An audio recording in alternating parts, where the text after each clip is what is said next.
ఏది పద్ధతి అయినా జ్ఞాన మార్గం నుంచి వచ్చినా, భక్తి నుంచి వచ్చినా ఆ అన్న మాటలు ఏవైతున్నాయో వాటిని మనం రీప్లేస్ చేస్తున్నాం. అంటే వాటి ప్లేస్ లో సపోజ్ ఆఫీస్ లో boss you are fit for nothing, నువ్వు పనికిరావు అన్నాడు అనుకోండి. నన్ను పనికిరాని వాడు అన్న పనికిరా ఫిట్ ఫర్ నథింగ్ అని చెప్పి దాన్ని రీప్లే చేస్తున్నాం. సో ఇప్పుడు దాన్ని రీప్లేస్ చేయాలి. So I am a powerful soul, I am a peaceful soul, నేను ఆత్మని శాంతి స్వరూపానని రీప్లేస్ చేస్తూ పోతే, అంటే ఆ స్థానంలో ఆలోచన you are fit for nothing, నువ్వు పనికిరావని బాస్ ఏ మాట అయితే అన్నాడో, దాని స్థానంలో ఇంకో ఆలోచన చేస్తే ఒక స్టేజ్‌లో అది పోతది. సో ఇంట్లో భర్త ఈ మాటలు అన్నారని చెప్పి ఎవరైతే లోపల మానసికంగా అలజడికి చెందుతున్నారో మీరు చేయాల్సిన పని కూడా అదే. సో ఫస్ట్ స్టెప్ ఏంటి? వాళ్ళలో ఉన్న ఆ భక్తి, భగవంతుని పట్ల ఆ భక్తి భావన ఏదైతుందో దాన్నే చూస్తాము వీళ్ళు శివభక్తులు. ఇంక అంతకు మించి ఆలోచించం. ప్లస్ సేవా సంబంధికులు, ప్లస్ వరదానాలు ఇవ్వడం. సో మన ఆత్మలో పాపం పోతుంది. ఆ తర్వాత పాత ఖాతా క్లోజ్ అవుతది, కొత్తది పుణ్యం అవుతది. సో మీరు ఇవి ప్రయోగం చేసినప్పుడు భర్త నుంచి వచ్చే మాటలు స్టార్టింగ్ లో తగ్గవు, ఎక్కువ అవుతాయి. ఎందుకంటే బతికున్నంత కాలం రోజు మాటలు పడి బతకాల్సిన అవసరం లేకుండా అంత ఒక దగ్గరికి తెచ్చినప్పుడు సమస్య తీవ్రత పెరుగుతుంది.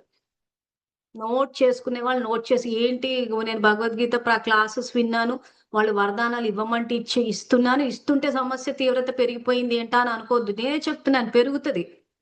ఎందుకంటే ఇంకా మీరు కలిసి ఒక 30, 40 ఏళ్ళు కలిసి జీవించేది ఉంటే రోజు మాటలు పడుకుంటా 40 సంవత్సరాలు బతకాలా? లేకపోతే 20, 30 నిమిషాలు అనుభవించాలనా? ఒక 10 రోజులు అనుభవించాలనా అన్నది మీ నిర్ణయం.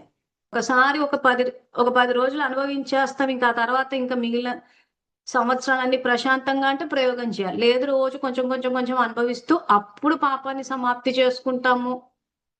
లేదా రోజు కొత్త ఖాతాలు జమ చేసుకుంటామంటే ఇంకా ఈ క్లాసెస్ అంతా ఉత్త టైం పాస్ అనుకోవాలి. సో నిర్ణయం అయితే మీదే. సో భగవంతుడు ఏంటంటే మనకి జ్ఞానాన్ని తెలియజేసి శక్తిని ఇస్తాడు. ఎందుకంటే మనము సంతోషంగా ఉండాలన్న ఉద్దేశంతో.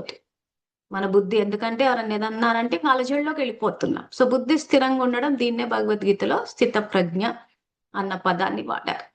రేపటి రోజున భార్యతోటి సమస్యలు ఉంటే అది ఎట్లా హ్యాండిల్ చేయాలని చెప్పి ఇంకొంచెం డీటెయిల్ గా చెప్తాను. సో మళ్ళీ చెప్తున్నాను, ఎవరెవరైతే నాకు భర్తతోటి మా ఆయనతోటి సమస్య ఉందనుకో, ప్రతి సమస్యకు ఒక రకరకాల పరిష్కారాలు ఉండవు. అన్నిటికీ ఒకటే పరిష్కారం. ఆ పరిష్కారమే నేను ఈరోజు క్లాస్లో చెప్పాను. ఓసారి గ్రూప్ లో రికార్డింగ్ పోస్ట్ అయిన తర్వాత మళ్ళీ వినండి. ఏమైనా మీకు అర్థం కాకపోయినా చేయకపోయినా నా పర్సనల్ వాట్సాప్ కానీ గ్రూప్ లో కానీ పోస్ట్ చేయండి. మీకు అర్థమయ్యే వరకు చెప్తాను.